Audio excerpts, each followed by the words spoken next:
우리가 지난 시간에는 기도라는 걸 배웠는데요. 기도에 대한 주제의 중요한 몇 가지를 먼저 너무 중요한 부분들이 있어서 복습을 좀 하고 넘어갈까요?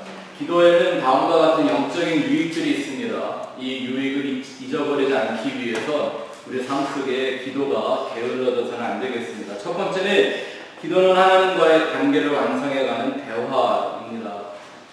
참 거룩한 대화이죠.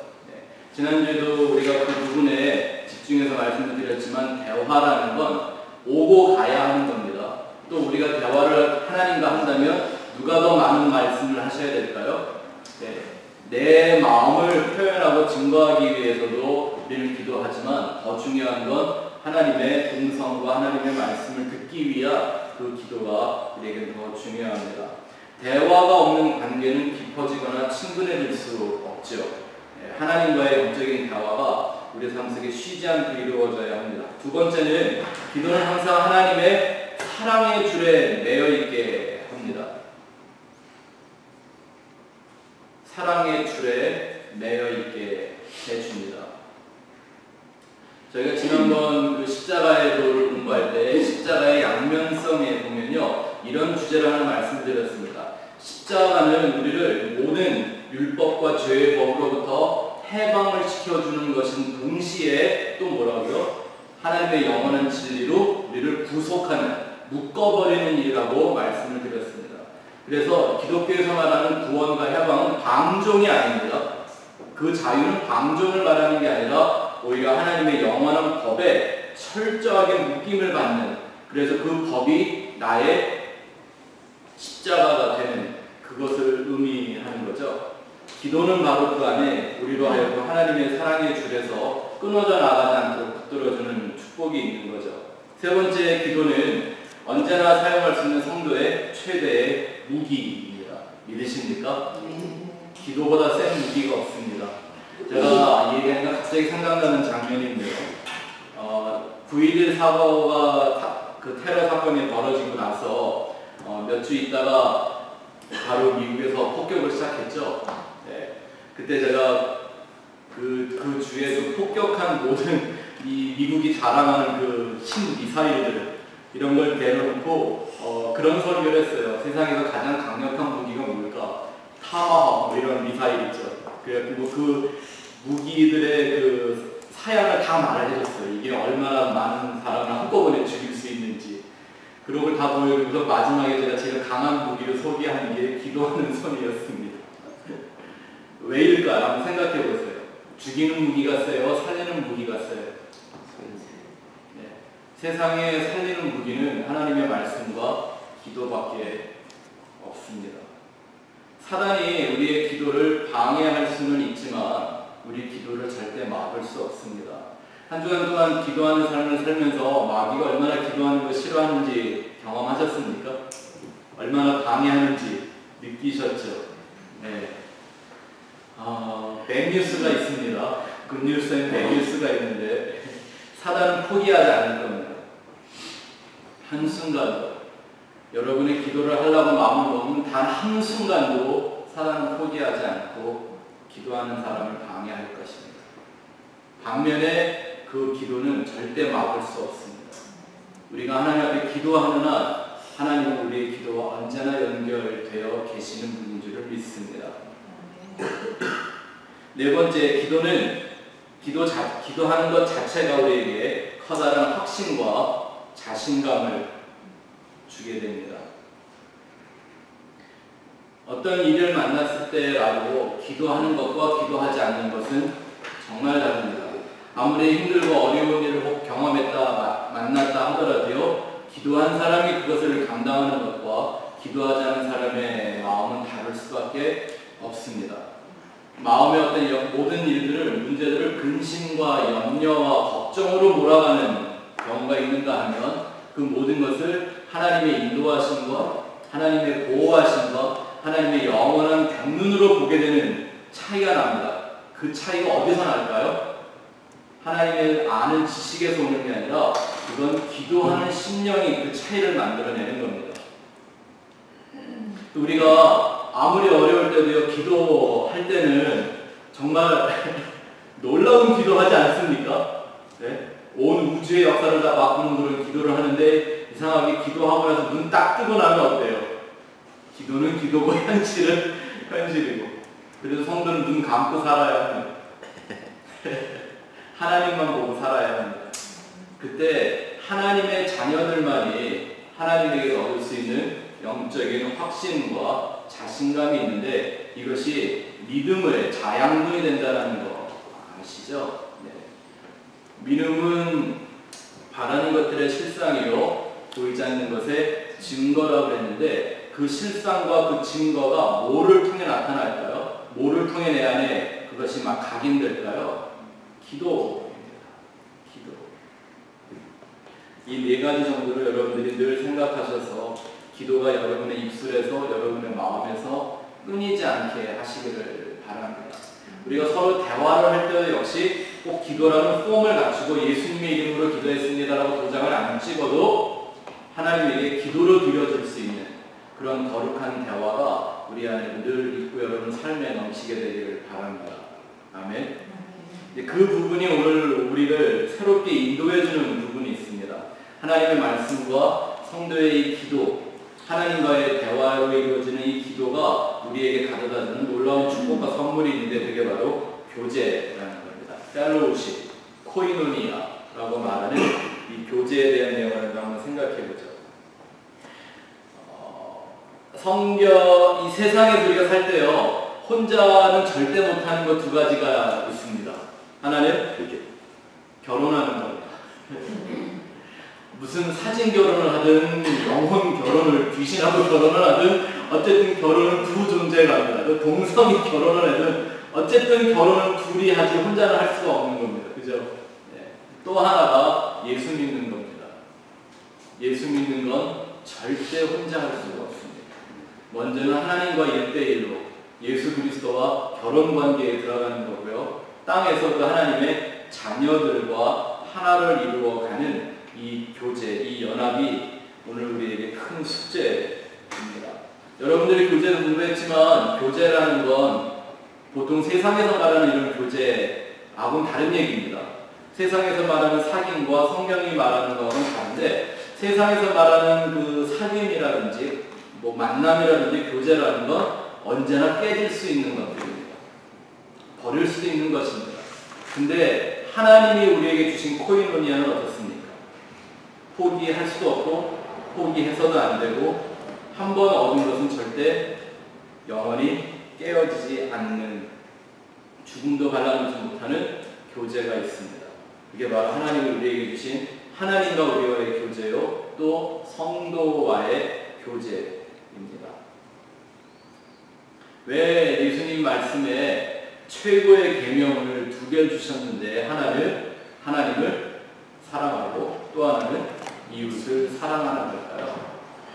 키가 뭐가 있겠습니까? 교제이죠. 사랑의 교제, 사랑을 완성하는 그 교제. 특별히 사귐이라는 말을 굉장히 많이 쓰고 있는 성경이 하나 있습니다. 어떤 성경이죠? 사랑의 사도가 쓴 요한 1, 2, 3서. 요한 1, 2, 3서를 쭉 읽어보면 1장부터 요한 3서까지 다 무슨 얘기를 해요? 먼저는 하나님과 사귀고 그 사귐이 어디서? 성도들의 삶 속에서. 그래서 하나님을 사랑한다고 말하면서 성도를 사랑하지 않는 건, 형제를 사랑하지 않는 건 뭐 하는 거다? 거짓말하는 거다 라고 얘기합니다. 그죠? 그래서 오늘 이 교제라는 의미를 그 부분에 대해서 한번 생각해 봐야 할 겁니다. 제가 생각하기에 이 현대 교회와 성도들이 갖고 있는 가장 연약한 부분 중에 하나도 바로 교제가 없는 건 아닌데 교제의 열매와 능력이 나타나지 않는다라는 겁니다. 좀 더 단적으로 표현한다면 이렇게 할 수 있죠. 모임은 있는데 하나님이 원하시는 그 Divine Fellowship, 그 거룩한 교제가 이루어지지를 않는다는 겁니다. 하나님의 내 안에 계신 그것을 내 삶 속에서 경험하고 누리는 하나님의 은혜와 하나님의 섭리를 사람들과 실제적으로 나누며 그 일들을 통해 우리의 삶을 그 안에서 만들어가는 그 교제권 안에서 만들어가는 실력이 상당히 부족합니다. 이게 너무나 형식적인 예배에 치중된 모습이기 때문에 균형이 이루어지지 않는 거죠. 그래서 어떻게 보면 우리 현대 교회의 위기는 이렇게 교회가 물에 물탄 듯 술에 술탄 듯 이렇게 되어져 가고 있는 가장 큰 이유 중에 하나가 바로 이 교제가 약하기 때문입니다. 교제가 얄팍합니다. 교제가 얄팍하다는 얘기는 무슨 뭘 단적으로 보여줘요? 관계가 없는 건 아닌데 그 관계가 깊지 않다는 얘기고, 하나님의 사람들끼리 모여 있는데도 불구하고 관계가 깊지 않다는 얘기는 또 단적으로 뭘 증명하는 현상일까요? 그들이 갖고 있는 하나님에 대한 헌신과 하나님에 대한 사랑이 깊지 않다라는 걸 아주 단적으로 표현해 주는 거죠. 이 시대의 위기는 교제의 위기가 있는 것이죠. 오늘 우리가 하나님이 원하시는 그 교제가 어떤 것인가, 여러분들이 공부했던 교제와 내용들을 같이 한번 섞어서 한번 생각해 보겠습니다. 자, 첫 번째 A에 보시면 코이노니아, 헬라어로 코이노니아라고 하죠. 이것은 하나님의 나라를 땅에서 이루어가는 궁극적인 개념입니다. 하나님의 나라를 땅에서 이루어가는 것입니다.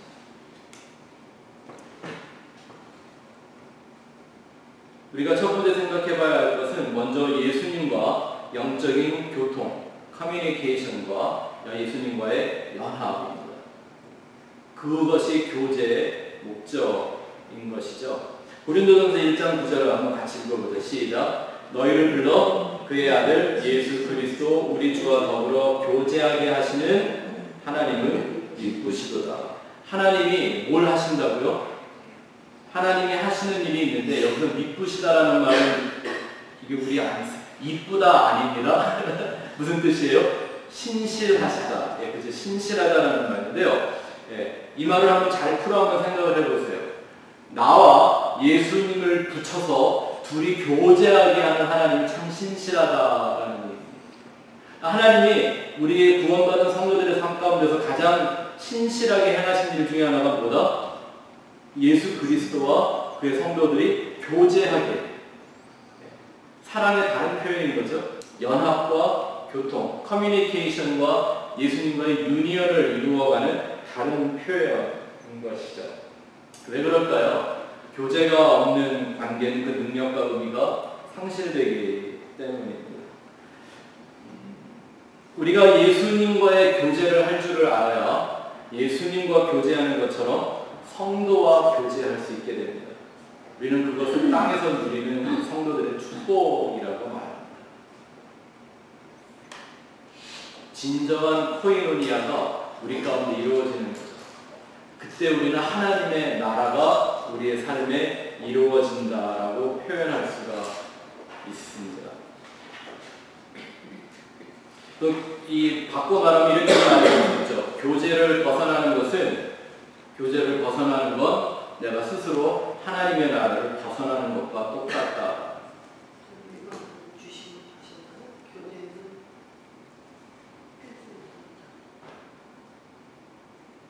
교제는 말씀 안 드렸나요? 네, 관계의 필수 요소입니다.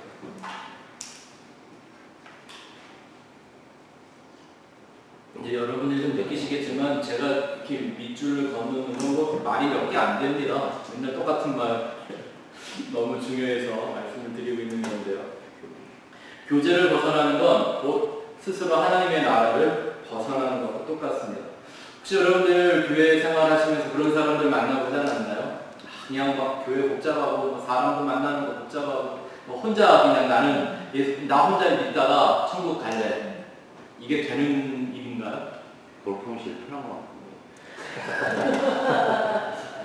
이렇죠. 자기 혼자의 종교 생활을 하는 건 할 수도 있고 편할 수도 있죠. 오히려 쉬운 방법이죠. 그렇죠? 그렇지만 하나님의 나라라고 우리가 생각하고 오늘 고린도전서 1장 9절의 말씀에 의해보면 하나님이 그 일을 하시는 분인데 이 사람이 그 교제권 안에 벗어난다면, 그렇게 살 수 있다면 그 사람은 과연 하나님의 자녀일까요? 아닐까요?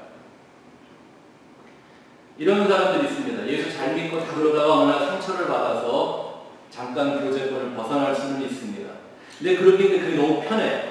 교제에 대한 하나님과의 영적 교제와 땅에서의 성도가 누리는 그 교제에 목마름이 생기질 않아요. 이거 아십니까?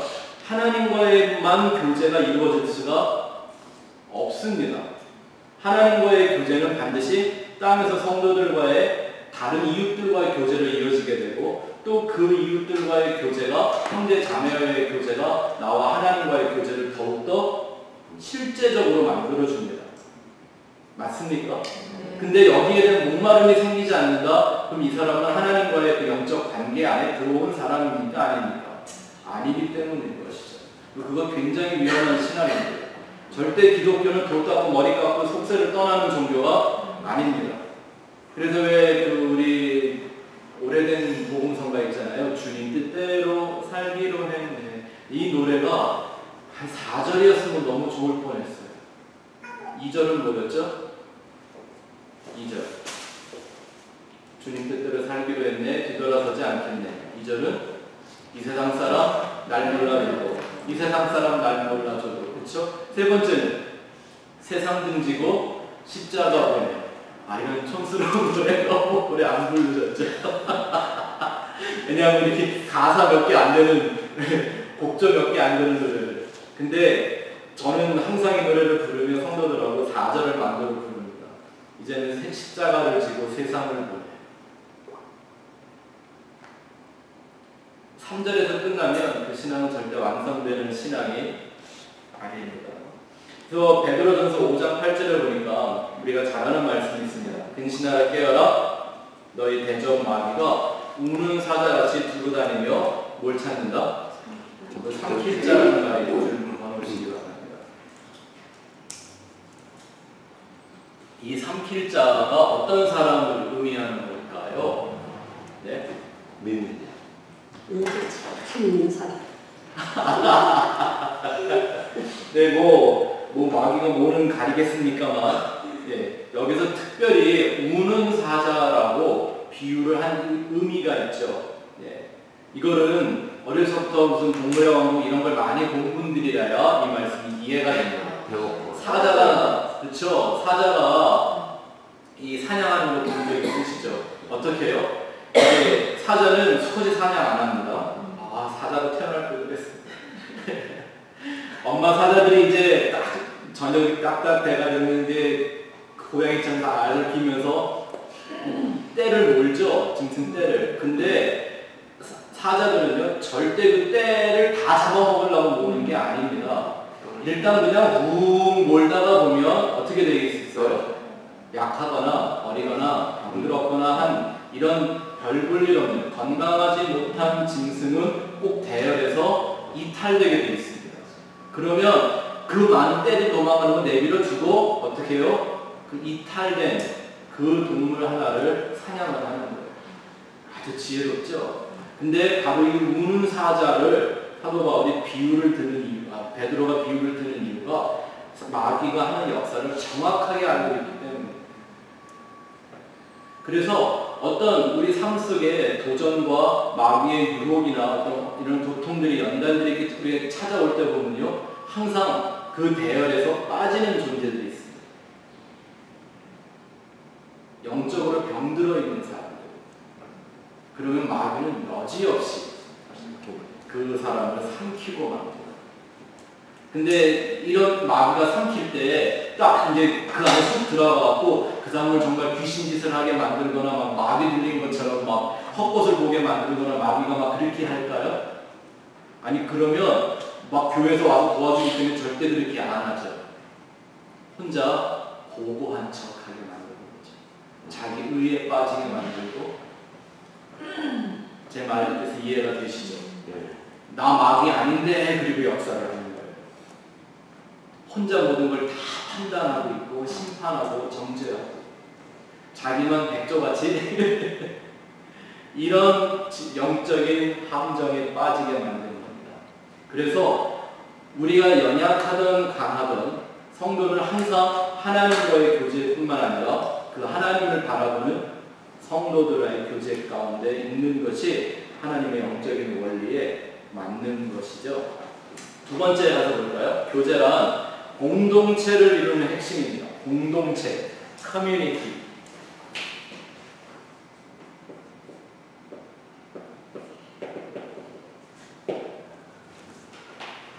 커뮤니라는 말이 참 굉장히 중요한 말이죠. 네. 우리가 성찬을 하는 건 영어로 뭐라고 그러죠? communion. 함께 공동으로 우리가 음식을 떡을 떼고 포도주를 마시는 일을 말하는 거죠. 이 공동체를 이룬다는 것은요, 제가 나름대로 정의를 해본 공동체의 정의가 있습니다. 공동체. 공산당 말고요. 공동체의 정의가 있는데 이것은 같은 목적을 갖고 함께 일하는 모임을 저는 공동체라고 부릅니다. 같은 목적, 그것을 갖고 함께 일하는 모임. 그게 바로 교회인 거죠. 네.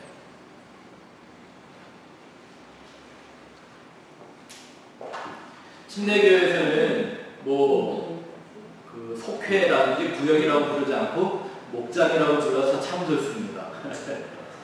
저도 한국에서 장로교회만 다녀갔었어갖고 그냥 맨날 구역 예배 이런 것만 하다가 어느 날 제가 미국에 처음 간 침례교회에서 이 목장이라고 이름을 부르고 목자라고 타이틀을 주는데 되게 좋더라고요.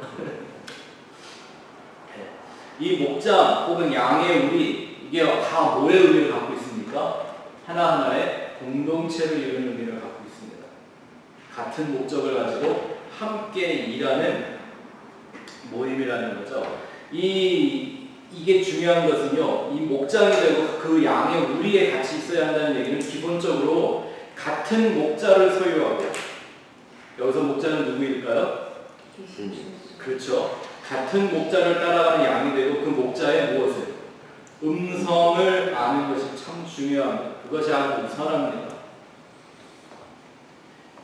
거기 모여있는 공동체 일원들이 목자의 음성을 드러낼 수 없는 사람들이라면 그 안에서 만들어지는 소리가 하나님의 소리가 되지가 않습니다. 목자의 음성을 듣고 분별할 수 있는 사람들 안에서 자기 안을 울리고 있는 그 목자의 소리가 우리 안에서 나누어질 때 하나님의 말씀이 각 사람에게 임하고 그 각 사람으로 인해서 이 땅에 하나님의 말씀으로 이루어지는 그 나라, 지난주에 공부한 그 바실레이아라고 하는 그 나라가 이루어지는 역사가 우리 삶 가운데 교제를 통해서 일어나는 것입니다. 그래서 저는 이런 생각을 합니다. 교제가 없는 목적은, 교회에서 어떤 사역을 하거나 많은 목적들을 가질 때 성경이 말하는 그 교제를 이루어내지 않는 교제가 없는 그런 목적은 거룩한 환상이 아니라 일종의 몽상입니다.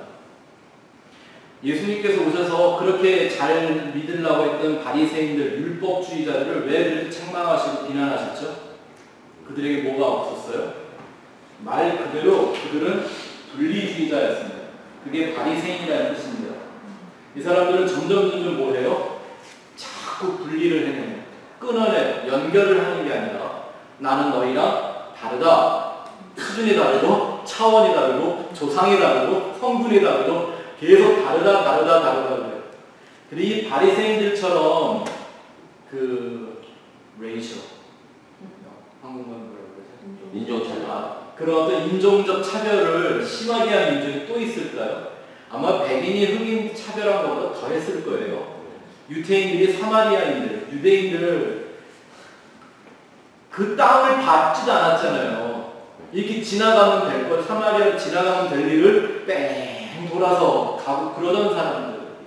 자기 발에 이방인들은 먼지도 안 묻히겠다고 생각해요. 뭐 하는 거예요? 점점 자기를 분리시키는 거예요.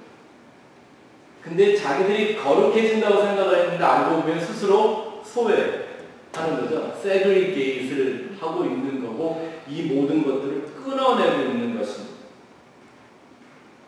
몽상이죠, 몽상. 오늘날 성도들이 잘못하면 이런 개념에 빠집니다. 아주 조심해야 합니다.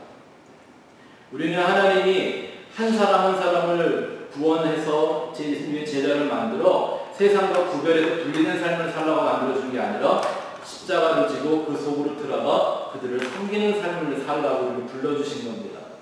맞습니까? 그래서 자기를 부인하고 십자가를 지고 예수님이 가는 길을 따라가고 예수님이 마시는 그 잔을 우리도 마시며 가는 그 길이 성도의 삶이 되어지는 거죠. 또 두 번째 다음에 보시면 교제를 이루어내지 못하는 사역은 무익한 종교 노동일 뿐입니다. 종교 노동.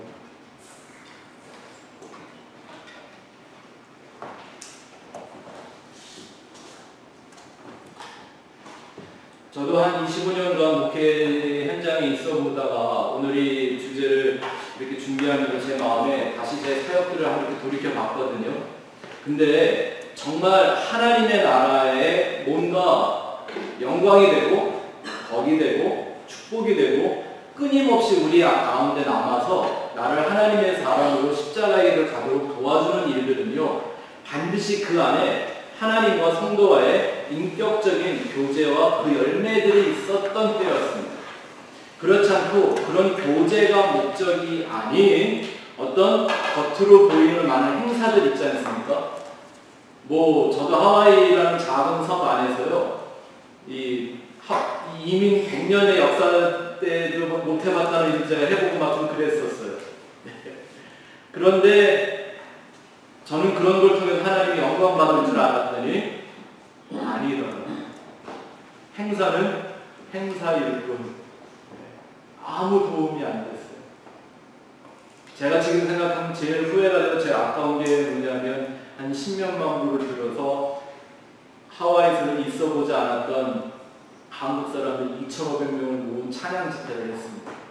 소양이를 데려오고 고영원 전사님을 데려오고 데니 정보원, 그때 한국에 못 들어오던 유승준이 이 네 팀을 데려다가요, 저녁 7시 공연인데 2시부터 와서 사람들이 들어오려고 줄을 서게 만든 이런 일을 하와이 이민 역사 100년 가운데 없었던 일이었거든요. 제일 화려했고 제일 시끄러웠고 제일 요란했고 제일 돈을 많이 썼는데 하룻밤 집회하고 났더니 so what? 그래서 막 우리 교인들이 자랑스러워서 막 포스터를 교회 식당에 상점에 다 붙여놨는데 그 주에 가서 다 띄십시오. 헛수고했습니다. 그런데 이런 거 있죠. 정말 나와 하나님이 마음으로 연결되고 성도들과 함께 뜨거운 눈물을 나누며 이 땅에서 하나님의 살아계심과 우리가 성령 안에서의 예수 그리스도의 같은 피를 나눈 하나님의 백성이라는 걸 깨닫고 경험했던 일들입니다. 그건 오히려 돈이 많이 들어가는 일도 아니었는데 어떻게 멋있고 화려한 일들이 아니라 어떤 하나의 아픔과 고통과 도전과 어려움들로 만들어진 것들이었는데 오히려 그것은 끊임없이 내 안에 남아서 하나님의 흔적으로 남아서 성도의 흔적으로 남아서 나를 계속 살게 만들어 주더라는 거죠. 그래서 이제는 과감하게 말할 수 있습니다. 하나님과 성도의 온전한 교제를 만들어내는 일들이 아니라면 그건 사역이 아닙니다. 그건 그냥 모여서 하는 종교놀이 혹은 종교 노동에 불과하다라는 걸 이제는 잘 알 수가 있습니다. 우리는 사업과 사역을 구별해야 합니다. 교회는 사업을 하는 데 아닙니다. 뭐 하는 데예요? 사업은 세상 사람들은 맡기면 잘합니다. 우리는 사역을 하며 사는 사람들입니다. 다음도 한번 가서 볼까요? 교회에서 그런 의미로 본다면 교회의 부흥이란 교제가 부흥하는 것입니다. 진정한 의미로 교제가 부흥해져야 하는 것입니다. 교제가 확장되고 넓어지는 겁니다. 요즘은 이런 말을 안 하는데요. 이 하나님 나라의 확장 원리, 이것을 가장 잘 써먹었던 우리나라의 단체가 하나가 있습니다. 단체라기보다는 하나의 운동이었는데 뭐냐면 저희 학번 시대에 학생 운동하던 사람들이 잘 쓰던 말이 있었습니다. 정조직. 기억나십니까? 요즘 이런 말 잘 안 쓰는데 과거에는 학생 운동을 하거나 간첩들이나 스파이들이 잘 쓰는 일이 뭐예요? 점조직 활동을 하는 거예요. 세포조직. 일종의 그런 거죠. 네. 근데 그게 이제 교회 안으로 들어와서 좋은 말로 세포조직이라고 바뀌었는데 원래 사회적으로 말하면 점조직인 거죠. 점조직의 원리가 어떻게 돼요? 무슨 막 떠들고 공모하고 모집하고 이렇게 안 하잖아요. 내 안에 뭔가 뚜렷한 확신을 갖고 있는 한 사람이 마치 병 옮기는 것처럼 전염된 만한 어떤 그런 마음의 뜨거움과 열정과 논리의 체계를 갖고 있는 사람이 옆에 있는 사람 하나를 슬슬슬슬 달래는 거예요. 뭐 소위 말하는 교제를 하면서 그 사람을 또 하나의 세포, 또 하나의 점으로 만들어 놓는 거죠. 저는 원래 대모나 정치 뭐 이런 거는 관심도 없어서 잘 알지도 못하는 애였었습니다. 제가 학교에 딱 입학을 했는데 저랑 저희 과의 남자가 저희 학교에 5명이었는데 현역은 저 하나였고, 이 현역이라는 건 고등학교 졸업하고 바로 들어온 현역은 저 하나였고, 저랑 나이 차이가 제일 적게 나는 사람이 5살 있는 호성이 형이었었습니다. 그리고 다 한 분은 전도사님, 한 분은 결혼하고, 한 분은 군대 가지고 막 이랬었는데요. 아니 이 형이라는 이 호성이 형이라는 사람이요, 툭하면 없어져요. 그리고 뭐 대만대로 어쩌다 막 그러다가 연습실에만 들어오면 음대가 막 이 형만 들어오면 그냥 그 매운 체류탄 가스 냄새가, 알고 봤더니 이 형이 또 한가닥 하는 대목분이었어요.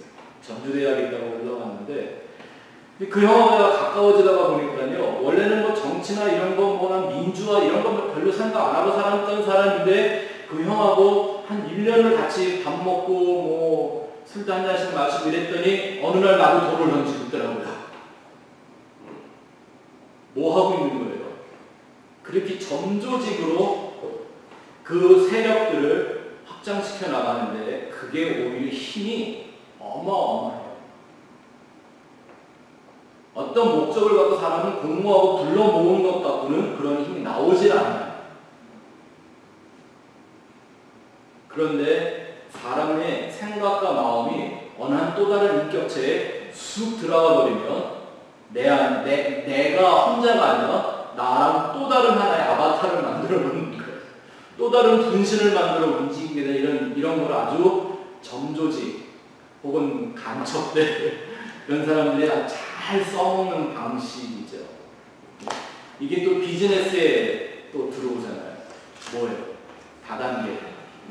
다 이런 거를 응용하는 것들이거든요.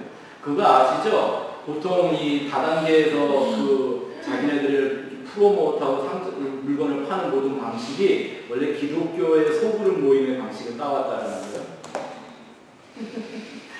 아니 그걸 연구해갖고 만들어진 이 마케팅이 다단계예요. 뭐 유명한 MA 같은 거. 이제 MA가 모든 그런 다단계의 그 모체이기도 한데요.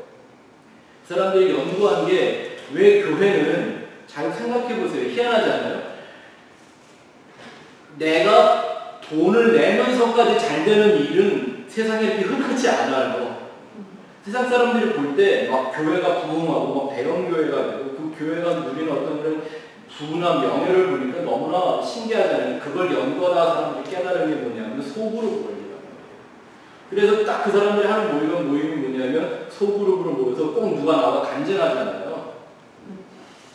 그래서 마음들이 뜨거워질 때쯤 되면 막 박수치고 막 이러다가 그때 이거 한번 먹어봐. 그리고 이제 이런 장사치들이 이게 다 그런 법칙을 운영한 거예요. 근데 이게 잘 되는 이유가 뭘까요? 하나님의 나라의 원칙이에요. 근데 오늘 교회가 이 교제의 원칙과 능력을 자꾸 잊어버려 가고 있는 거예요. 그래서 이 교회는 많아지는데 교회가 영적으로 부흥하지 못하는 일인 거죠. 마지막 줄에 보시면 이런 얘기를 좀 한번 써놓으시면 좋겠습니다. 하나님은 교회가 많아지기를 원치 않으시고 교제가 확장되기를 원하십니다. 이해가 되시죠? 그래서 초대교회에 교회가 막 세워져 나갈 때 보면요, 교회를 많이 세우지 않았습니다. 뭐가 번지기 시작하는 거예요? 땅에서 그 교제가 번져나가기 시작했고 그 교제를 교회라고 불렀습니다. 맞습니까? 네. 그래서 제가 섬겼던 우리 하와이 교회의 이름이 교회가 아니라 펠로우십이었습니다. 어네이션스 펠로우십이라는 이름을 갖고 있었는데 우리 전임 목사님이 그런 이름을 붙였는데 그게 성경적으로 맞는 의미인 거죠. 그 건물은 교회가 아니에요. 그죠? 우리가 이 교회를 쓰고 있지만 이 건물이 교회 아니잖아요. 네. 우리가 없으면 이거는 의료 훈련을 하나의 그런 교육기관에 불과한 거예요. 근데 여기가 교회가 되는 까닭은 여기에 하늘의 교제가 이루어지기 때문인 거죠. 맞습니까? 저희 한 사람 한 사람이 그 일들을 이루어내고 있기 때문입니다. 세 번째, 교제는 영적 성숙을 이루는 현장입니다. 영적 성숙을 이루는 현장입니다.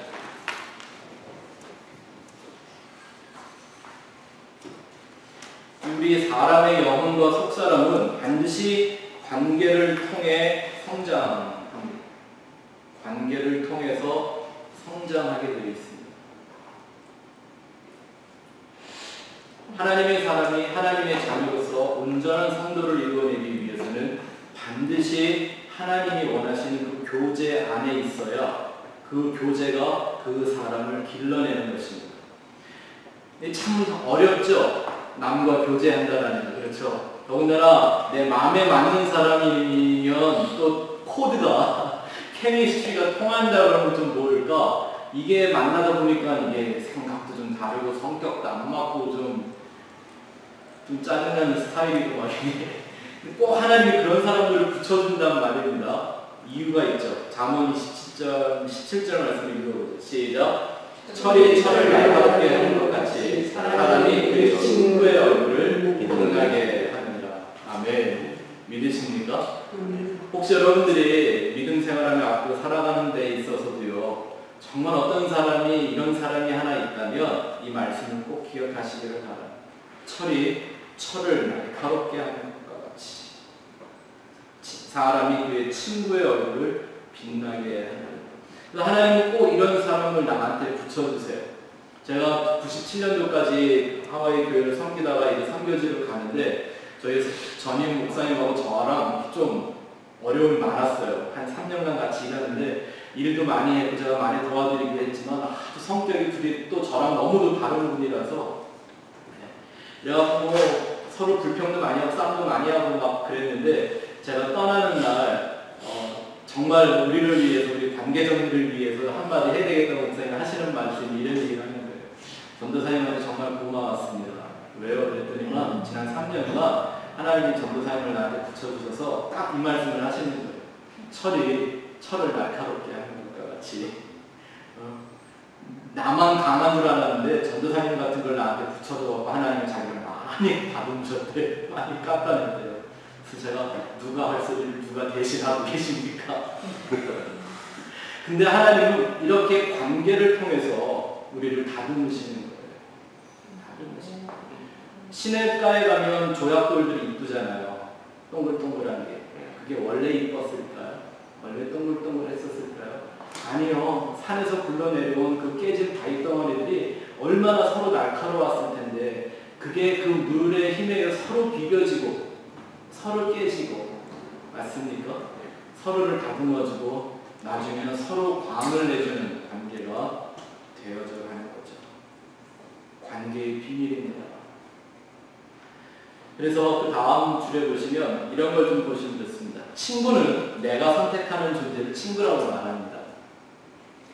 근데 성경에 보니까 예수님의 말씀은 하나님을 사랑하고 친구를 내 몸과 같이 사랑하라 이렇게 얘기 안 하시고요. 뭐를요?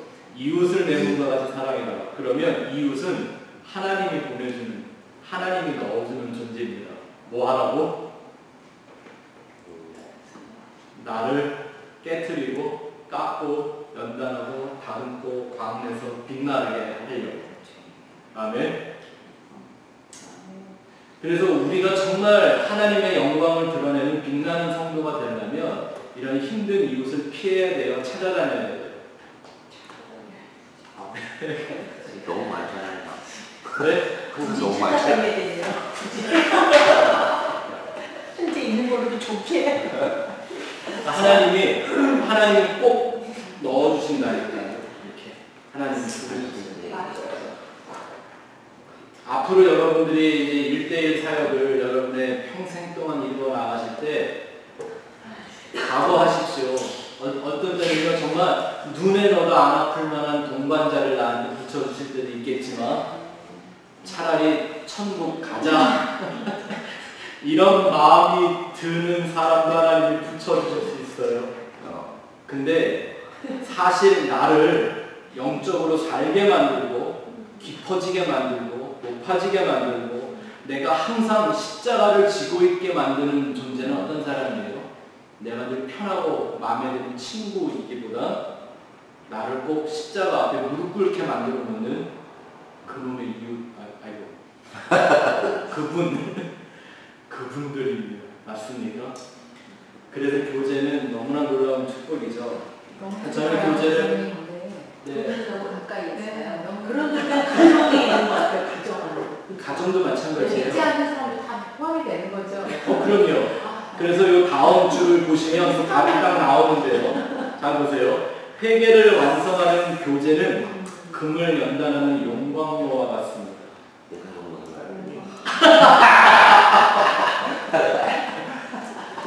이런 데 집사님 한마디 하시는 거예요. 아니다,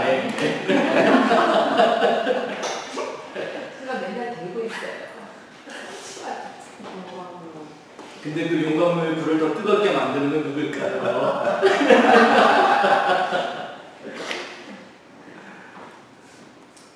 하나님이 우리에게 주신 이 교제라는 것은요, 언제나 그렇습니다. 물론 편하고 좋은 교제도 있지만 그 교제가 언제나 천국같이 아름답지만도 않습니다. 때로는 그 교제를 통해 천국을 맛보지만 때로는 그 교제를 통해 지옥의 맛도 봅니다. 그죠? 하나님의 맛을 보지만 마귀의 더러운 맛을 보기도 하는 거죠. 성령의 열매의 맛을 보기도 하지만 인간의 추악한 냄새를 맡게 되는 게 바로 우리 땅에서 있는 사람들의 교제입니다. 이 교제 안에서 이게 다 드러나게 됩니다. 드러나야 합니다. 아멘. 스펙트럼은 하나의 작은 용광로인 것입니다. 그게 교회죠. 네 번째, 교제는 영적 전쟁의 현장입니다.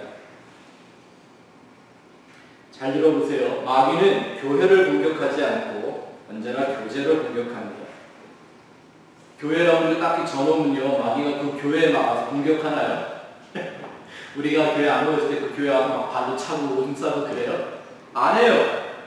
마귀는 그런 교회라는 거에 조직이나 이런 게 관심이 없어요. 마귀가 공격하고 깨트리려고 하는 건 뭐죠? 교제예요.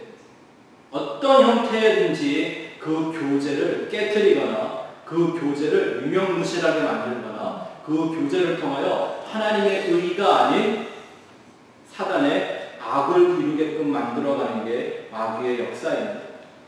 마귀의 공격으로부터요, 교회는 안전합니다. 뭐가 위험한 거예요? 그 교회가 이루어야 되는 교제가 항상 마귀의 공격입니다. 아까 들었죠? 우는 사자같이 항상 논다고. 그게 바로 마귀의 역사입니다. 하나님과 성도의 연합, 하나님과 성도의 연합을 깨뜨리는 것이 마귀의 전략인데 안타깝게도 2000년 동안 교회를 이 싸움에서 이겨본 적이 없습니다. 그게 우리 인생의 연약함입니다. 그래서 성도들이 잘해야 하는 일이 뭔가요? 끊임없이 연결되어져 가려고 해야 하는 것입니다. 하나님의 그 사랑과 진리 안에서. 물론 성경은 이런 말씀을 했습니다. 경건의 모양은 있으나 경건의 능력은 부인하는 자들에게서 돌아서라고 했습니다. 그러나 각 처소에서 깨끗한 마음으로 주를 부르는 사람과 언제나 함께하라고 말씀하셨습니다. 이 일들을 끊임없이 우리 가운데서 이루어 가야 하는 것이죠. 이 영적 전쟁이란 우리가 교제를 통해 이루어가는 영적 전쟁은 영원한 진리와 완전한 사랑에 거하는 진리입니다. 이게 아주 중요합니다. 영원한 진리와 완전한 사랑 안에 거하는 전쟁입니다. 여러분, 우리가 성도들이 사실 모여서 우리가 진리를 따라가고 하나님의 사랑을 성취하는 것, 이거 싸움입니다. 이걸 신중하게 안 하면 싸움이 안 됩니다. 그냥 좋은 게 좋은 거고요. 네, 누가 올바른 소리 한번 하면 기주가 이렇게 하자고 많은 거고요. 네, 그냥 뭐 속으로 삐죽거리고 돌아와서 욕할지는 앞에서 그냥 한번 웃어주면 되니까. 지금 이런 관계를 말하는 게 아닌 거죠.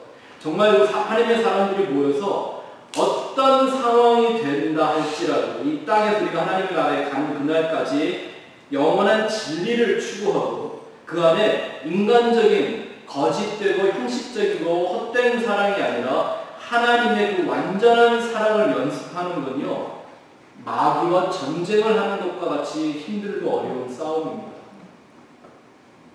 우리의 영적인 교제에 반드시 전쟁이 있어야 합니다. 한 순간순간이 전쟁이라는 걸 기억해야 합니다.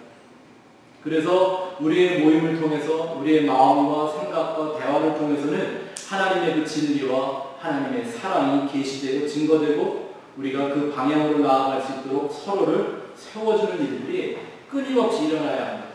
그래서 마귀는 교제하는 걸 그렇게 미워하는 거죠. 자, 교제에는 우리가 두 가지 형태에 볼 수가 있습니다. 하나는 하나님께 우리가 드리는 그 예배. 이 예배는 하나님과의 교제라고 말할 수가 있죠. 하나님과의 교제는 하늘을 향한 수직적인 예배를 말하는 것입니다. 그렇다면 성도와의 교제는 어떤 교제일까요? 땅에서 우리가는 수평적인 교제가 되죠. 자, 1번 보죠. 교제는 하나님의 창조의 목적입니다. 창조의 목적입니다. 계시록 3장 20절 한번 읽어보죠. 시작. 볼지어다 내가 문 밖에 서서 두드리노니 누구든지 내 음성을 듣고 문을 열면 내가 그에게 들어가 그와 더불어 먹고 그는 다 더불어 먹으리라. 아멘. 예수 그리스도의 마음은 이 교제의 회복으로 가득합니다. 왜냐하면 하나님이 처음 아담을 만드셨을 때 그 교제라는 목적을 이루기 위해서입니다. 하나님이 인간에게 처음 주신 것은 우리가 지금 앞에 구원도 배웠고요, 성경도 배웠고, 기도도 배웠고, 예배 이런 거 다 있잖아요. 근데 사실 하나님이 인간에게 제일 먼저 가르쳐 주신 영적인 기술은 뭔가요? 교제였습니다. 에덴 동산에는 뭐밖에 없었죠? 하나님과 아담의 교제밖에 없었습니다. 예배가 있었어요? 제사 드리는 거 있었나요? 아담이 기도했다는 얘기가 나와요? 성경이 필요했나요? 아니요. 아무것도 없었어요. 다만 뭐 있었어요? 하나님과 아담 간에 완전한 그 교제가 있었습니다. 그럼 하나님이 아담을 창조하신 그 목적이 뭐예요? 하나님의 영광을 드러내고 그 사랑으로 교제하시기 위함이었습니다. 이 교제는 우리가 그냥 교회에 모여서 우리 교회 모임을 위해서, 우리 삶을 위해서, 혹은 교회의 무슨 부흥과 이런 걸 위해서 해나가는 일들이 아니라 사실은 하나님이 나라를 한 사람을 창조한 목적을 이루는 것입니다. 그게 예배가 되어야 하겠죠. 하나님은 예배나 성경보다 기도보다 교제를 먼저 주셨습니다. 그렇다면 예배는 뭐 하는 시간일까요? 하나님을 사랑하는 시간입니다. 예배는 하나님을 사랑하는 시간입니다. 여러분들이 지난주에 공부하셨을 때 교재에 보면 이런 말이 있죠. 예배는 나를 위한 게 아니라 하나님을 위한 겁니다. 사실은 그 말은 그렇게 딱 맞는 말이 아닙니다. 예배는 사실 누굴 위한 거예요? 나는. 아니, 성경적으로 대답을 해보세요. 예배는 누굴 위해 있는 거예요? 예배가 원래 뭐였죠? 제사. 그죠? 근데 예수 그리스도의 이 십자가의 공로로 말미암아 우리는 더 이상 이 피의 제사를 드리지 않고 뭐 할 수 있어요? 신령과 진정으로 영과 진리로 예배하게 된 거잖아요. 그러면 이 예배의 모체는 뭐예요? 제사예요. 이 제사를 드리도록 하나님이 가르쳐 주신 건 하나님을 위해서요, 사람을 위해서였어요. 제사 안 드리면 누가 손해봐요? 하나님이 손해보시나요? 하나님이 억울하세요? 아니요. 제사 안 지내면 사람이 손해보는 거예요. 그럼 예배는 어떤 거예요? 내가 예배 안 하면 누가 손해보나요? 내가 손해보는 거잖아요. 그러니 사실 예배는 누굴 위한 거예요? 하나님을 위한 게 아니라 우리가 영어로 몸을 위한 for, 그죠? 사실 예배는 날 위한 거예요. 맞습니까? 대신에 예배는 날 위해서 하는 거지만 누구한테 드리는 거예요? 하나님한테 드리는 거예요. 근데 여러분의 교제에 예배는 날 위한 게 아니라 하나님을 위한 겁니다라는 말을 조금 이렇게 수정해 놓으시면 의미가 더 정확합니다. 맞습니까? 예배는 나를 위해서 하나님께 드리는 겁니다. 따라해 봅시다. 예배는 나를 위해서 하나님께 드리는 겁니다. 맞습니까? 앞으로 여러분들의 예배에 항상 이 마음이 있기를 바랍니다. 하나님이 얼마큼 우리와 교제하기를 원하시는지 한번 누가 성경을 한번 찾아서 좀 읽어주시면 좋겠습니다. 아가서 5장 1절부터 5절까지 한번 누가 한번 큰 목소리를 읽어주시죠. 하나님이 얼마큼 우리 성도와 교제하기를 원하시는가. 우리 내 누이, 내 신부야, 내가 내 동산에 들어와서 나의 모략과 향 재료를 부수고 나의 꿀송이와 꿀을 먹고 내 포도주와 내 우유를 마셨으니 나의 친구들아 먹으라. 나의 사랑하는 사람들아 많이 마시라. 내가 잘지라도 마음을 깨었는데 나의 사랑하는 자의 소리가 들립니다. 문을 두드려 이르기를 나의 누이, 나의 사랑, 나의 두들기, 나의 완전한 자야, 문을 열어라. 내 머리에는 이슬이, 내 머리털에는 밤이슬이 가득하였다 하는구나. 내가 옷을 벗었으니 어찌 다시 입겠으며 내가 발을 씻었으니 어찌 다시 더럽히랴마니. 내 사랑하는 자가 문틈으로 손을 들이밀매 내 마음이 움직여서 일어나 내 사랑하는 자를 위하여 문을 열 때 모략이 내 손에서 모략의 집이 내 손가락에서 문빗장에 떨어지는구나. 아멘.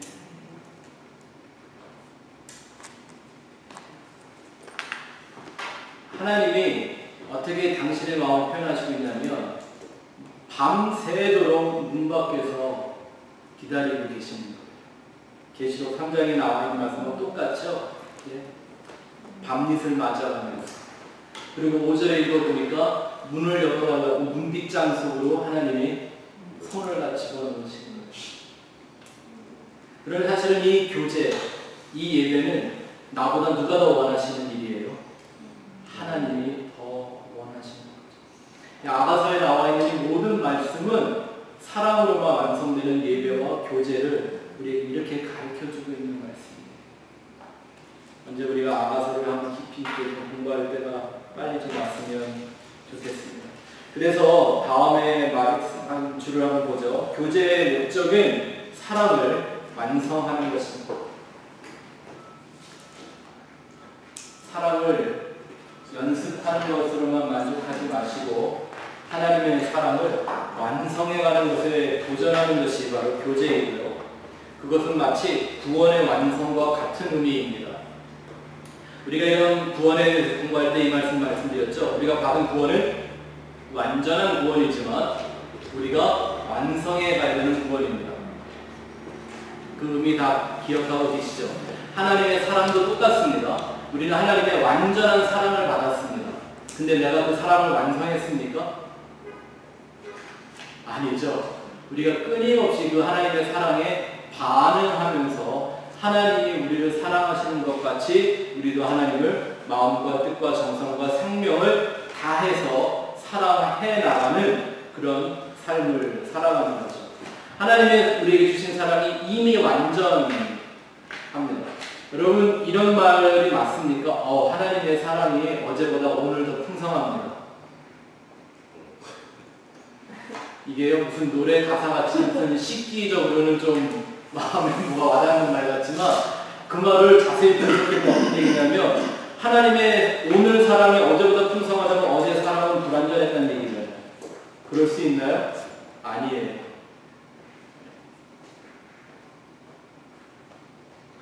우리가 땅에서 하나님 앞에 예배하는 것은 그 교제의 목적인 사랑, 구원을 완성해가는 것과 똑같은 의미로 나가야 합니다. 예배가 왜 중요한가? 예배는 하나님께서 세상을 통치하시는 원리입니다. 그래서 예배는 하나님의 법대로 해야 된다고 성경에 끊임없이 얘기하고 있는 겁니다. 2번, 예배는 하나님의 세상을 통치하는 원리입니다. 구약시대에는 제사를 통해 하나님이 그 민족을, 하나님의 백성들을 통치하셨습니다. 맞죠? 네. 그래서 그 제사를 뜻대로 안 했을 때 하나님은 그 많은 사람들을 버리셨습니다. 뭐 이를테면 사울 왕이 하나님이 제사의 법칙을 주셨어요. 제사는 누구만 지낼 수 있어요? 선지자만, 제사장만. 근데 전쟁을 해야 되니까 사울이 급해서 사무엘을 기다리지 않고 지가 그냥 제사를 드렸다가 하나님 앞에 버림을 받죠. 그 제사 한 번에 네? 이스라엘의 일대 대통령인데 그 제사 한 번 드렸다가 하나님 버렸어요. 근데 그뿐만 아니라 이보다 더 살벌한 얘기가 성경에 나오죠. 레위기에 보면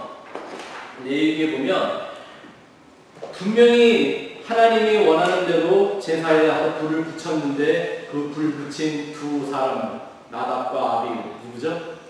아론은 누구였죠? 대제사장, 1대 제사장이었어요. 더군다나 아론은 누구의? 모세의 형이었죠. 그럼 사실 어지간하면 이런 사람 좀 봐줘야 되는 거 아니에요? 근데 하나님은 오히려 성숙한 사람들일수록 안 봐주세요. 네. 여러분들이 아까 예배 전에, 우리 모임 전에, 시작하기 전에, 우리 목사님 이런 얘기 하셨잖아요. 제가 왜 그렇게 사는지 아세요?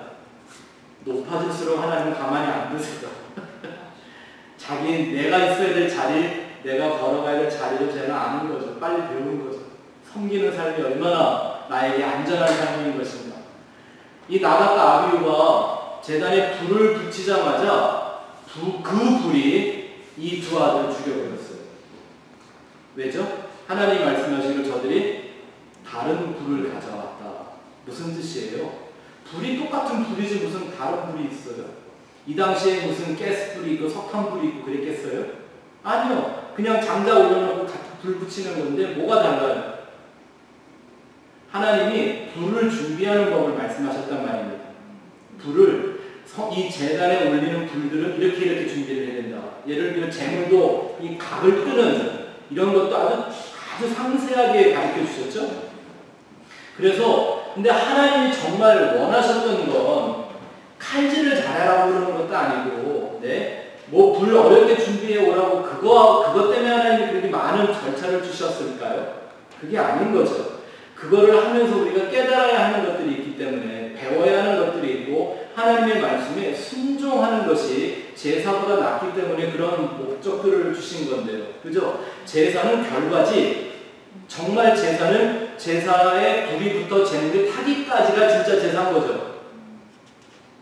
맞습니까? 이해가 되신 거죠? 그쵸? 그러니까 정말 제사를 드리려면 불이 타는 걸 지금 그걸 목적으로 하는 게 아니라 뭐가 중요한 거예요? 제단에 그 재물이 불이 탈 때까지 모든 준비를 잘해야 되는 거예요. 근데 이 아론의 두 아들들이 아무리 이렇게 저렇게 준비를 해봤자 불 붙이면 불이잖아요. 달라요? 고기가 안 타요? 어떤 불은? 아니요. 그래서 자기네들이 불을 쉽게 적당히 준비를 해왔는데 그 붙인 불이 오히려 제단에서 튀어나와 이 두 사람을 불태워버렸어요. 보세요. 내가 하나님께 제사를 드리겠다고 드린 그 불이 오히려 나를 죽였어요. 이 그림 이해가 되시죠? 자, 그러면 제사가 아닌 예배를 한번 생각해보죠. 그러면 우리가 드리는 예배, 말씀드리면 제사는 불이 탈 때가 아니라 내가 불이 타는 순간까지 모든 걸 하나님의 뜻대로 준비해 제단을 만들어 올려놓는 것까지가 제사라고 했어요. 그게 바로 희생이란 말입니다. 그래서 그게 다 이루어져서 불이 타서 하나님을 받으시면 완성이 되는 거예요. 예배는 어떤가요? 예배도 그런 의미로 본다면 일주일 동안 우리 마음대로 살다가 주일날 시간 딱 돼갖고 와서 준비 찬송부터 축도까지 딱 드리고 예배 끝나고 국밥 한 그릇 먹고 나오면 예배인가요? 아니요. 그거는 예배의 결과고 정말 하나님이 받으시는 예배는 뭐가 예배예요? 예배를 드리는 순간까지 소위 말하는 예배당으로 들어와 하나님 앞에 엎드리는 그때까지 모든 삶의 과정이 예배인 거죠. 그러니 로마서 12장 1절과 2절 말씀에 뭐라고 되어 있어요? 너의 몸을 하나님께 드릴 산 제사로 드려라. 이건 너희의 드릴 영적 예배니라. 이 예배는 우리가 일주일에 한 번 모여 드리는 그 예배 말하는 게 아닌 거죠. 아멘. 네. 근데 여기서 보면 내가 드린 분이 오히려 나를 죽였다고 그러잖아요. 나를 정죄나 나가 아비오를 죽였다고 그러잖아요. 그럼 이런 일도 가능할까요? 내가 드린 예배 때문에 내 영혼이 죽어버리는 거야. 나는 분명히 하나님 앞에 예배라고 드렸는데 그 예배가 오히려 나를 죽이는 거예요. 영적으로. 여러분들도 아시지만 예배를 드리는 현장에 있으면서도 예배하지 못하는 사람들이 있죠. 이해가 되세요? 그 심령은 살아나는 게 아니라 오히려 거기서 자기가 드리는 예배라는 형식까지 죽어가고 있죠. 그리고 그 예배 때문에 영혼이 소성함을 받는 게 아니라 오히려 반품 죽어나갔죠. 하나님을 바라보는 그 영적인 본능이 자꾸 죽어버리죠. 이게 바로 그릇된 예배의 저주라고 말할 수가 있는 겁니다. 그래서 우리 다음에 그 3번을 가서 보죠.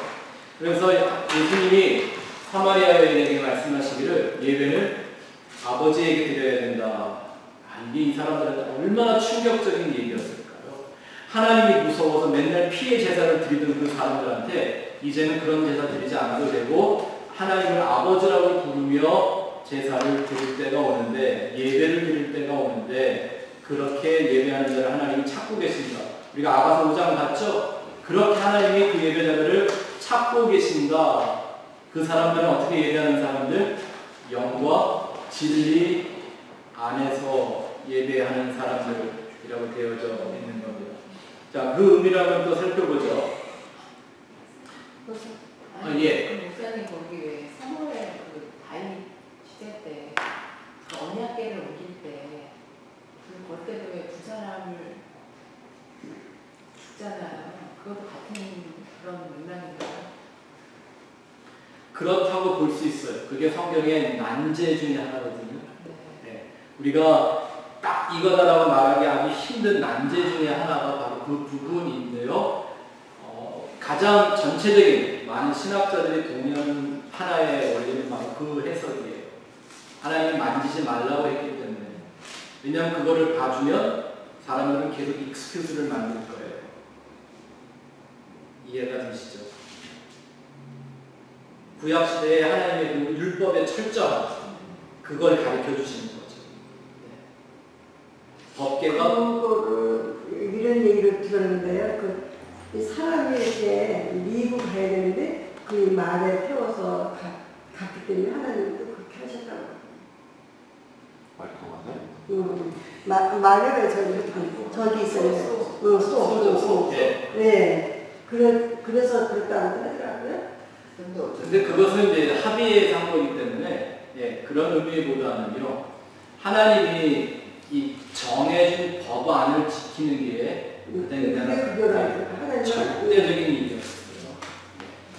그래서 일단 그와 같은 맥락으로 보시면 이제 해석은 쉬워요. 네. 근데 이제 이런 얘기요. 그 사람들은 그럼 천국 가냐 지옥 가냐 이런 얘기까지 가면 굉장히 난제가 될 거를. 네.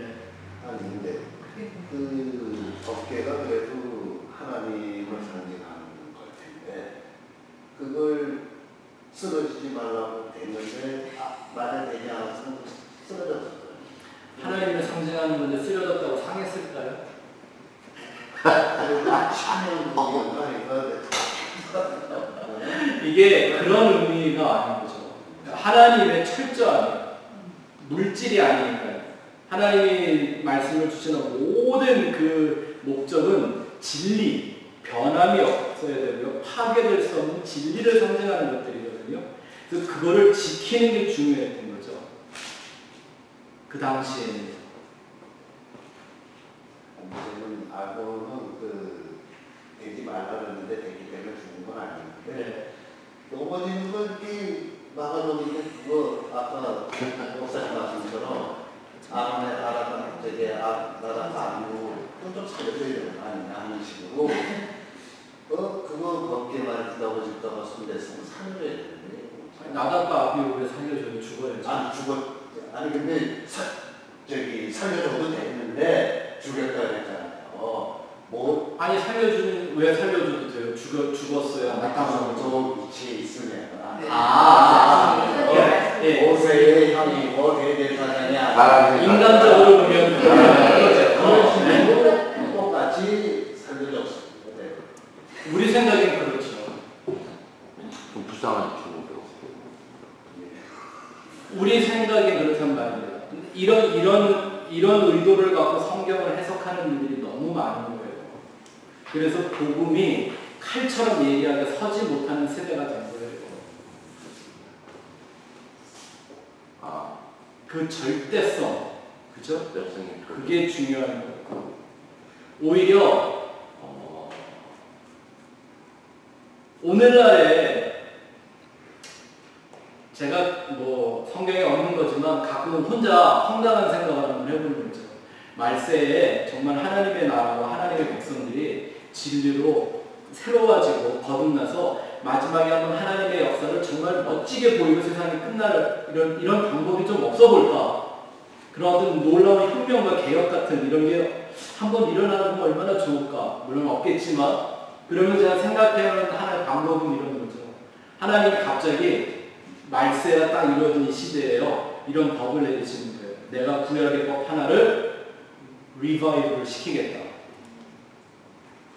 구약의 법 하나를 재활용할 건데 뭐냐 하면 강단에 올라가는 목사들이 허리에다가 금종을 차고 밧줄 메고 올라가라. 너희가 강단에 서서 하나님의 말씀을 전할 때 하나님께 합당하지 않는 거기서 직사를 시켜버려요. 구약 시대 어떻게 하셨죠? 1년에 한 번 대제사장은 그것도 1년에 한 번. 그 대제사장은 그 지성소에 들어가기 위해서요. 일주일을 자기의 정결 예식을 했었어야만 됐어요. 그렇게 하고도 그 안에 들어가서 죽을까봐 종을 메고 밧줄을 매서 안에 들어갔어요. 그리고 조물하게 이제 제사장들이 뒤에서 밧줄 붙들고 있다가 종소리 안 나면 저거 하나님한테 죽었구나 하고 끌어내는 거죠. 근데 그 매일 했는데 뭐다 죽지 그거. 그래서요, 목사님, 죄송한데요. 저는 지금 쓸데없는 그런 생각을 했는데, 저도 기도할 때 그런 말을 많이 쓰거든요. 근데 그거를 오늘날 저희로 이렇게 생각을 해볼 때, 저희의 중심은 그걸 향하고 있는데, 중심이 아닌 다른 행동으로 가고 있어요. 그럴 때 제가 그렇게 기도를 하나님 저 중심을 아는데, 제가 이걸 못하고 있는데, 그래도 저를 이쁘게 보시죠. 이렇게 기도를 많이 하거든요. 근데 그런 거랑은 좀 이렇게 비슷해요. 예, 맞는 말씀이에요. 우리 집사님도 마찬가지고 다 많은 분들이 다 우리가 공부를 많이 하면 할수록 성경의 말씀을 좀 더 분명하게 이런 개념을 잡을수록 그런 부담들이 많이 있죠. 그래서 항상 이 두 가지를 같이 보시는 거예요. 율법과 은혜. 이 원리를 처음부터 말씀을 드렸던 건데 이 원리를 절대 잊어버리시면 안 돼요. 이 율법은 사람을 죽이는 사망의 법이고요. 이 은혜는 생명의 성령의 법을 살리는 법이에요. 근데 이 율법이 우리를 은혜로 이끌어가는 거예요. 그래서 하나님의 법을 보면 나는 하나님 앞에 설 수 없는 사람이고 솔직히 집사님 이렇게 말씀을 하시지만 저는 하나님 앞에 어떨 때 그래요. 하나님 나는 사실 내 마음도 장담하지 못하겠습니다. 네. 어쩔 땐 내 마음도 안 그럴 때는 아니에요. 솔직히. 그쵸? 네. 내 마음이 항상 예수 같아요. 그렇게 보이시겠지만 아니거든요. 근데 그런데 자신을 하나님의 법으로 발견하면 정말 나는 죄인의 괴수고 사망의 몸에 묶여있는 죽어 마땅한 하나님 앞에서 끊어져 나가야 되는 존재라는 걸 아는 거예요. 근데 그걸 알면 알수록 나한테 부어진 하나님의 은혜가 얼마나 더 크고 깊은가를 발견하지 않는 거지. 그래서 그걸 깨닫는 게 중요한 거예요. 그 자리에 있는 것. 우리는 두 가지를 사는 거예요. 하나님의 영원한, 사도 바울이 그러죠. 그렇다면 우리가 율법을 폐하냐? 그렇지 않다. 더 견고히 세운다. 알고 보니 율법도 선하고 은혜도 선하다. 이게 다 하나님의 뜻을 이루는 거다. 근데 이 율법을 모르고 은혜를 말하는 건 99.9% 가짜는 거다. 이 율법으로 자기의 형편, 자기의 정체를 모르고 하나님의 은혜를 말하는 건 바리새인들처럼 자기의 형식적인 의의에 빠져 있는 거예요. 그래서 우리는 끊임없이 이 하나님의 법과 갈등하는 거예요. 그게 바로 나를 십자가에 못 박는 거고 나의 옛사람을 십자가의 죽음에 던지는 거예요. 끊임없이 자기를 발견해요. 정말 샘솟듯 내 안에서 쏟아져 나를 통해 나타나는 죄의 모습들만.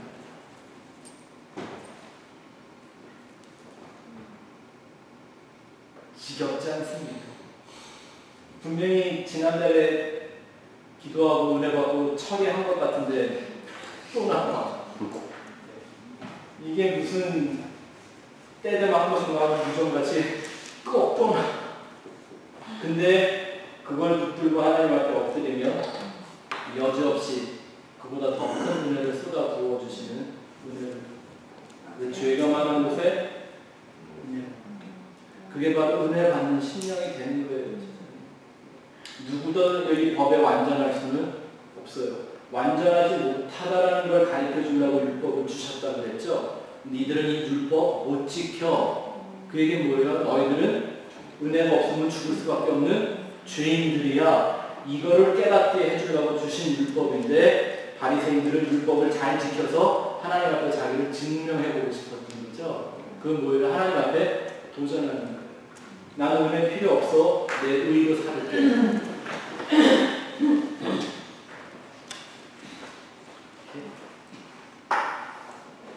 됐습니까? 네. 자, 3번 영과 진리 안에서 라는 부분을 보죠. 예배는 하나님의 영광을 선포하고 드러내며 하나님과의 영적인 동질성을 확인하는 것입니다. 영적인 동질성을 확인하는 것입니다. 베드로후서 말씀에 우리가 지난번에 공부한 거 있죠. 하나님은 그 예수 그리스도의 신비한 능력, 십자가의 능력으로 말미암아 우리가 하나님의 성품에 참여하는 자가 되게 해주셨다. Divine Nature, 하나님과의 동질성을 우리 안에서 회복하게 만들어놓은 것이 바로 예배인 것입니다.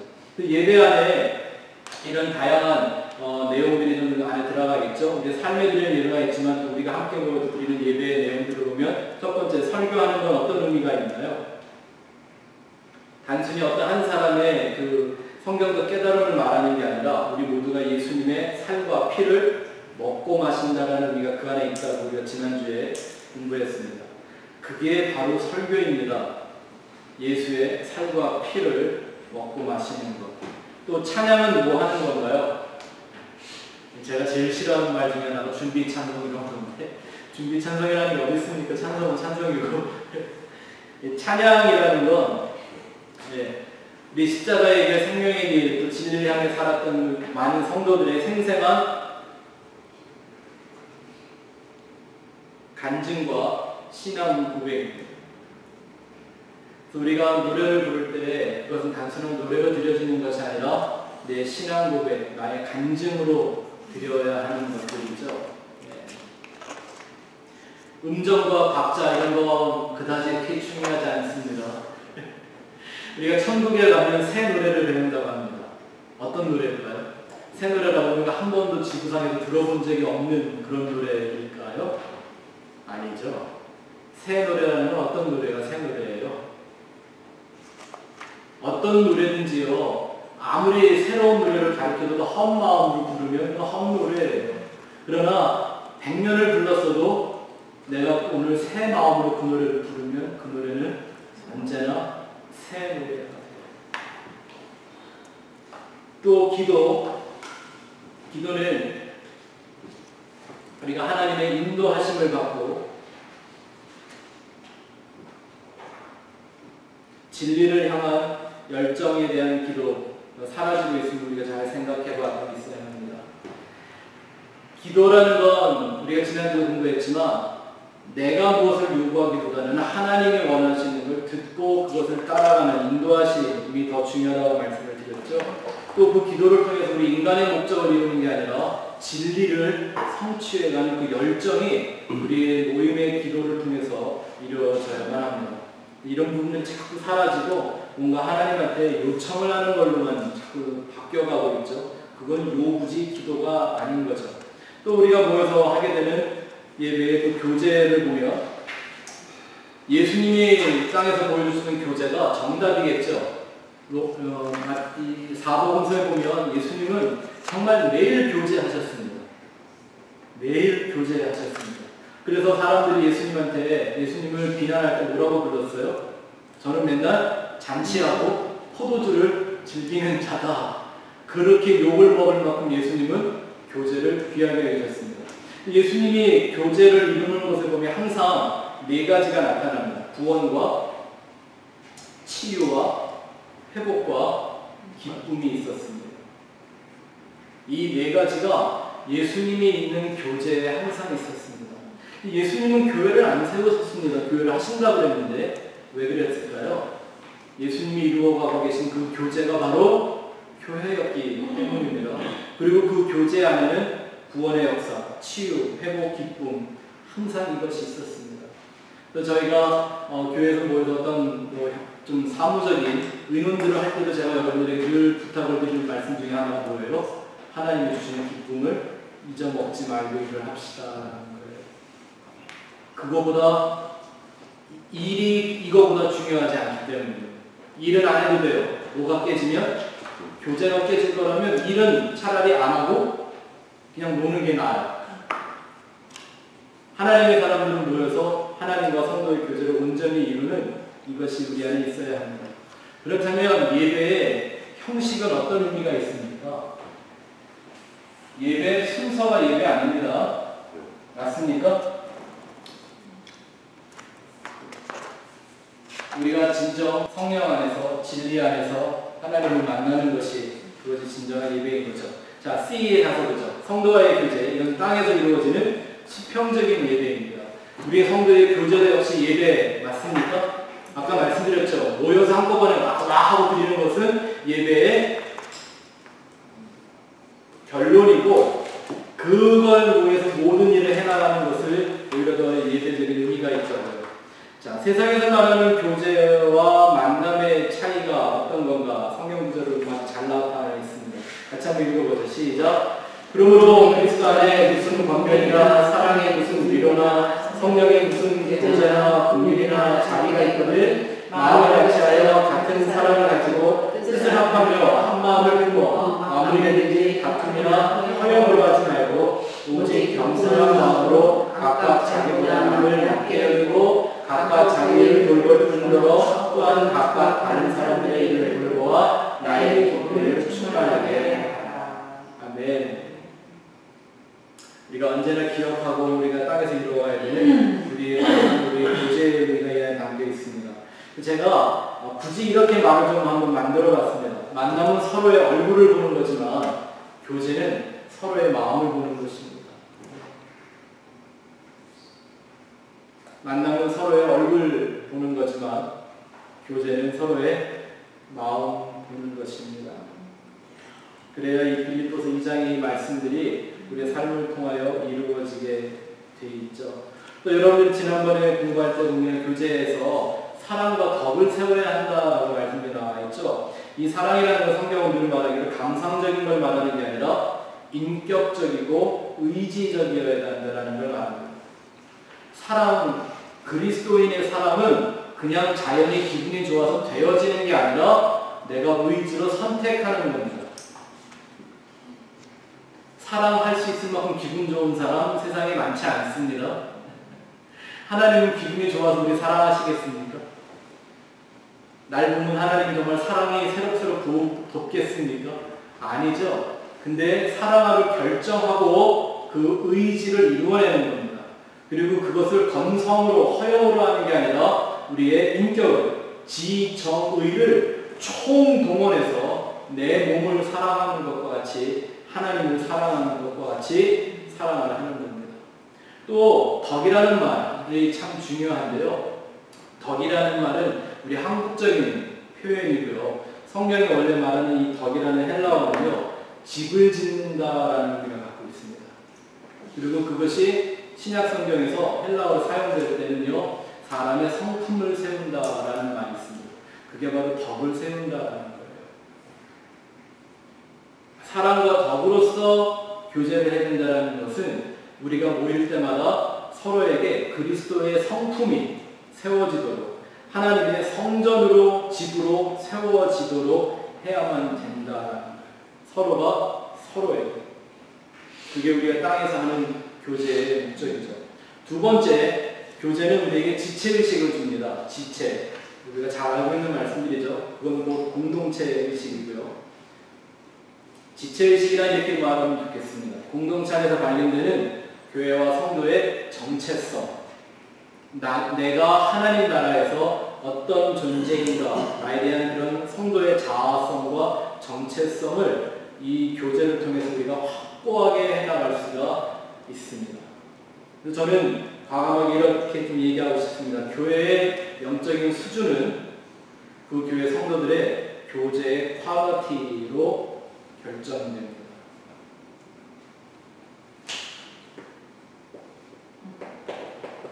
맞습니까? 교회의 수준은 목사의 설교의 수준이나 찬양이나 성가대의 수준이 아니라 주차장의 넓이나 화장실의 깨끗함이 아니고요. 교회의 영적 수준은 그 성도들의 영적인 교제의 퀄리티에 달려 있습니다.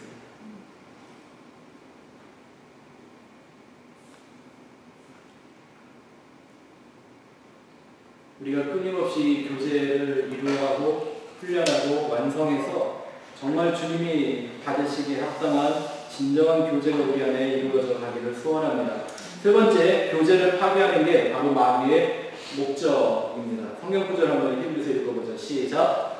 또 약속하신 이의 뜻이 우리가 낳는 우리의 소망을 움직이지 말고 굳게 잡고 서로 돌아보아 사랑과 선행을 강요하며 모이기를 피하는 어떤 사람들의 습관과 같이 하지 말고 오직 만나여 그날이 가까움을 볼수록 더욱 그리하자. 아멘. 이제 마귀는 이걸 계속 깨트리는 거예요. 모이지를 못하게 하는 게 아니라 모여서 교제가 안 되게 만드는 거죠. 이해가 되시죠? 이 싸움을 우리는 계속 싸워가야 합니다. 이것을 기억해야 합니다. 교제는 바로 영적인 연합의 뿌리입니다. 요한복음 17장에 나와 있는 예수님의 기도, 어쩌면 그 기도가 2000년 전 예수님이 어저께 하셨던 기도일 겁니다. 그 기도의 목적이 뭐죠? 기도의 제목이 뭐였어요? 하나님, 나와 아버지와 아들이 하나이되 내 제자들이 땅에서 하나가 되게 해달라고 연합을 위한 기도를 했습니다. 바로 그 교제가, 이 신령한 교제가 이 연합의 뿌리가 되는 것입니다. 근데 이 교제와 연합을 깨트리는 큰 요소 두 가지가 있죠. 뭘까요? 우리가 잘 아는 거. 시기와 질투. 우리 자매님 한 분이 교만이라고 얘기하셨는데, 교만은 진리를 깨트리는 제일 좋은 도구입니다. 왜요? 교만은 나를 진리로 만드는 겁니다. 근데 우리 관계, 그렇죠? 관계와 교제를 깨트린다고 할 때 성경이 우리에게 많이 강조하고 있는 건 시기하는 것과 질투하는 겁니다. 시기는 뭐 하는 거예요? 비교하는 거죠. 비교 의식에서 나오는 거죠. 맞습니까? 질투는 뭐 하는 거예요? 남자 잘하고 남의 걸 갖고 싶은 거죠. 욕심에서 나오는 거죠. 네? 탐심. 네. 그게 바로 질투의 뿌리인 거죠. 이 시기와 질투는요, 딱 마귀의 얼굴입니다. 그래서 어떤 사람이 시기와 질투에 빠져 있을 때 보면 그 눈빛이 꼭 귀신의 눈빛 같고 그 입에서 나오는 모든 말들이 꼭 도깨비 말 같지 않나요? 도끼를 품었잖아요. 도끼 맞습니다. 네. 그래서 이 시기와 질투라는 것을 없애고 성도의 연합을 지키기 위해서 예수님이 산상수훈 중에 이런 말씀을 하셨죠. 마태복음 5장 22절 시작. 나는 너희에게 이르노니 형제에게 노한자마다 심판을 받게 되고 형제를 대하여 나가라 하는 자는 공의에 잡혀가게 되고 미련한 놈이라 하는 자는 지옥불에 들어가게 되리라. 여기 이 아람어가 하나 나왔죠. 나가 무슨 뜻이에요? 이거 그냥 이런 얘기예요. 아, 바보같이 우리 멍청하게 우리가 그냥 쉽게 하는 말. 근데 예수님 말씀에 그런 말만 해도 심판을 받게 될 것이다. 뭐 때문에요? 이게 뭐 이렇게 큰 죄라고요? 뭐를 깨는 거기 때문인 거죠?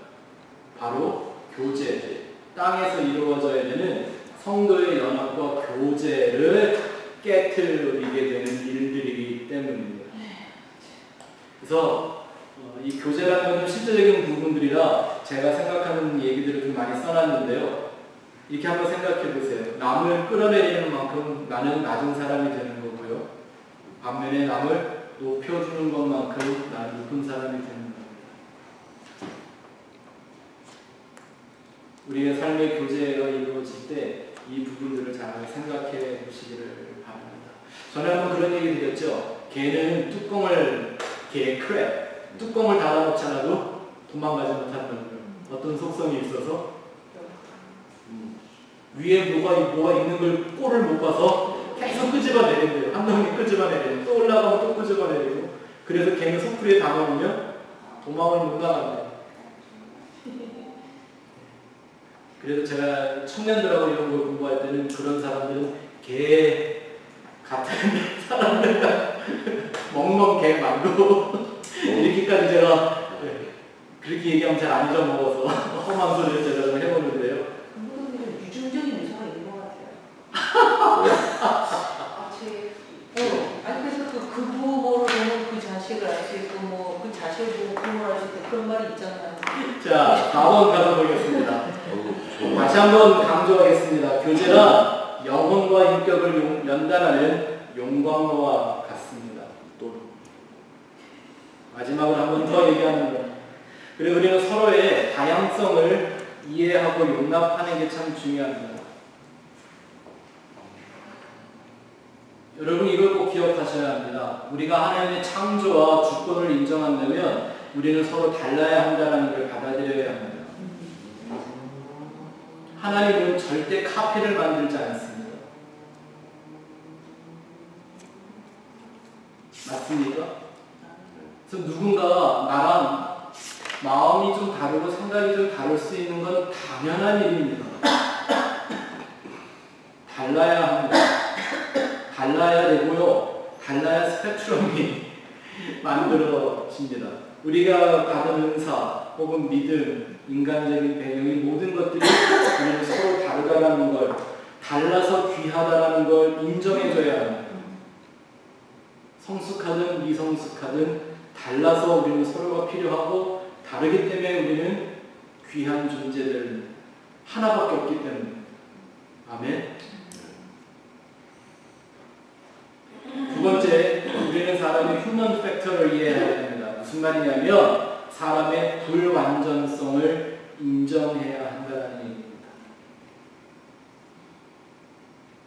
율법주의가 문제가 뭐예요? 법을 잘 지키는 게 문제가 아니라 사람이 불완전해야 되는데 완전하다고 생각을 하는 게 문제라는 겁니다.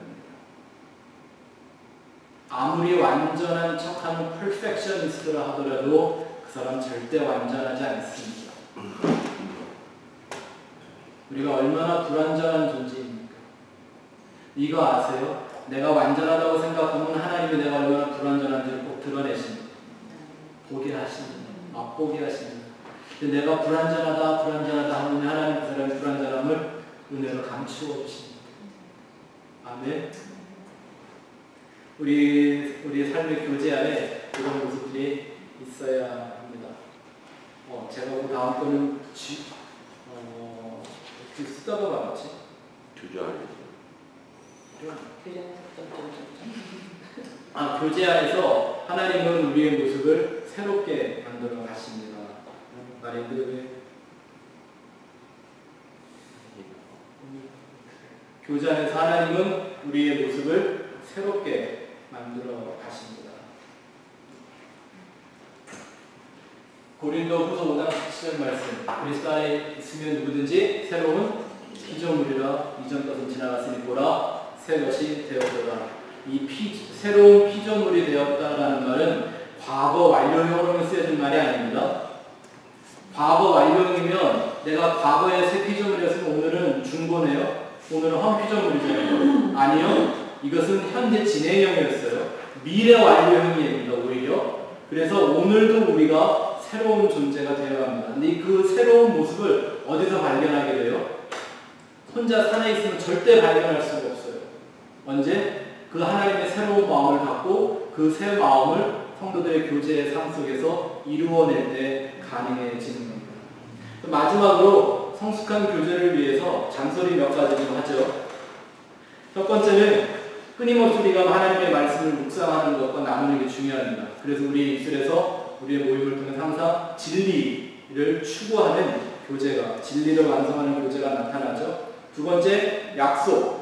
서로의 약속들을 잘 지키는 것, 사소한 약속까지라도 잘 지키는 것 서로 굉장히 중요한 일이죠. 진실과 겸손, 이게 시기와 질투를 이기는 거죠. 또 항상 회개와 섬김이 있어야 합니다. 내가 하나님의 뜻대로 돌아가고 나를 낮추며 서로를 예수님처럼 섬기는 그런 모습들이 필요하고요. 사랑과 헌신, 친구를 위해 목숨을 버리면 이에 더 큰 사랑이 없다고 그랬는데 우리가 살면서 이런 영적인 친구 하나가 없는다는 건 얼마나 놀라운 축복이겠습니까? 교제 외에는 그 결과를 얻을 수가 없습니다. 인격적 교제와 내면의 교제를 동시에 연습해야 합니다. 아까 말씀드렸죠? 세상의 만남은 얼굴을 보는 거지만 우리의 만남은, 성도의 만남, 교제는 마음을 보는 거예요. 그래서 우리의 영적인 내면을 나누는 연습, 우리는 과감하게 할 수 있어야 합니다. 또 언어의 정제를 위해서 묵상과 독서는 필수적이다.